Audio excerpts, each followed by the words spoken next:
What's going on, guys? Welcome back to RC Everyday. I've been working on this project off and on for about a month now. So it's going to be a massive video. I'm sorry. We have to break it up into multiple parts. I was hoping to do the whole scale garage build in one video, but it's just too much. So the bricklaying was a massive undertaking. So there's a link below to my Amazon store. I have these bricks in there. They're sold as 1/6 scale. I think I bought a 140 pack or something like that. I would love to do an entire wall, but I don't have. So this was my USTE diorama build for next year. USTE's been postponed a year now, so I don't know what we're gonna do with this, but I wanted to do a full brick wall, and there's no way to transport it whatsoever. So the idea I came up with was to do like a border wall, like the buildings sitting just below street level kind of deal. Thinking like an urban environment, downtown old Detroit or something. Inside walls will be old brick. We'll build wood up on top of that. I'm planning on doing some steps to go up to a door. I want to make the door, dollhouse stuff is all 1/12 scale. So I just ordered some windows that have a unique look to them. They kind of have a warehousey feel, and going for a vintage warehouse look. But I'm gonna have to make a door that's the right scale, because the dollhouse doors, if you notice in all of my scale garages, I've never used the door because the dollhouse doors are just way too small. You know, I got my Bob Ross figure, he's pretty big. So that's the thought process behind that. So we're gonna do this border wall. These bricks, again, they're linked below. This is what I use to put them together. This is Quikrete Mortar Repair. I just got this at Home Depot, mainly because it was cheap and it had a square nozzle, and I thought that'd be perfect, because I originally envisioned laying this brick wall upright, and I realized quickly after getting started on this one that there was no way to keep it level. This stuff has some chunks in it, but it also has some kind of like silicone to it, so it's got a little bit of flex. So if you look over here at this one, you noticed in the video while I was doing it, I can still move this around. If it's not level, I can bend it, angle things, and it's kind of stuck to the worktop, so that's going to help us too. So we'll let this dry overnight, and then it'll be posable like this one. It'll still be a little bit malleable, so we can set it up right, and hopefully it'll just self-level with the weight. I used some 1/2 inch angle, and I hung my computer bag and my carry-all bag off this table, and helped it weigh it down. So I don't know, we might get there tonight, but yeah, got to come back and scrape some of the stuff. The chunks and stuff kind of come out. The process I was using, just a wet cloth, and you know, it's like mortar on a tile floor in your bathroom kind of deal, a grout.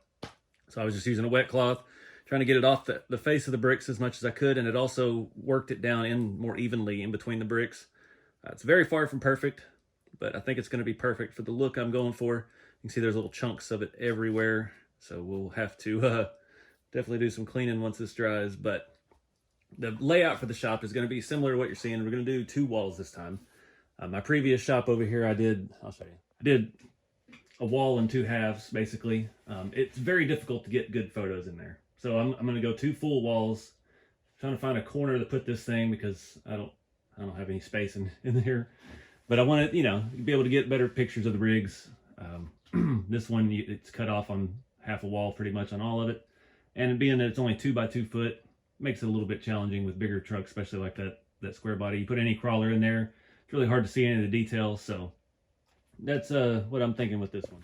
I'll show you a little bit. This is I can still squeeze it together. It's still very, very soft. Of course, it's a little bit more dry down at this end, but it still is malleable. So I've just been kind of eyeballing a 1/2 inch along the bottom here, going along the edge of this board, and yeah, just rolling with that. I will warn you, if you get these bricks, they're like terracotta, like that tile material, terracotta shingles and stuff like that. The first time I did the weathering on them, the process I was using with the wire wheel, I almost got sick breathing in too much of that stuff. So wore a mask this time, put my 3M mask on, and yeah, had a wonderful time breathing through all of that. But you know, who knows where this stuff comes from? I'm sure it all comes from China, and we don't know what's in it, so don't want to be breathing in a bunch of garbage. But yeah, just had a bucket of water and a rag, and just kind of did a few inches at a time, and went back and wiped it down. I've got a bunch of neat wood that we'll have to distress and do stuff in the next video to make the walls. I haven't decided yet how I'm going to go about that. So obviously this is going to be street level. I've got some thin stuff. Thought about doing like a piece like that and framing up the structure from there, or putting the larger pieces, if I can grab one here without knocking everything off my shelf, doing this in front of it, and then we'll do the wall behind it, so it'll be slats like this. And I'm thinking that may work out better, be a little more accurate to a real structure. I found this is actually, what is this?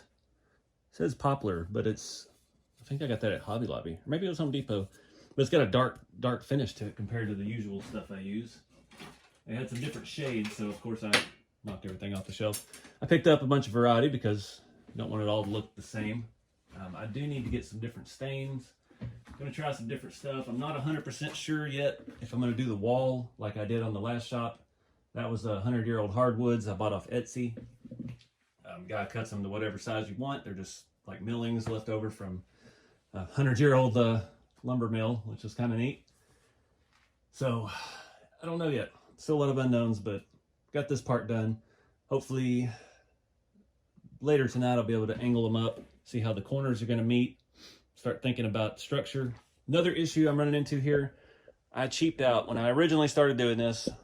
This is like 1/4-inch plywood, and I really don't think that's going to be, it's got too much flex in it. I can't put these bricks on there and permanently mount them. So like my other shop that's at least 1/2 inch. I probably need to do 3/4. A 2x2 sheet pre-cut at Home Depot or 3/4-inch plywood was like, God, like $35 or something ridiculous. But I think that's what we're going to have to go with.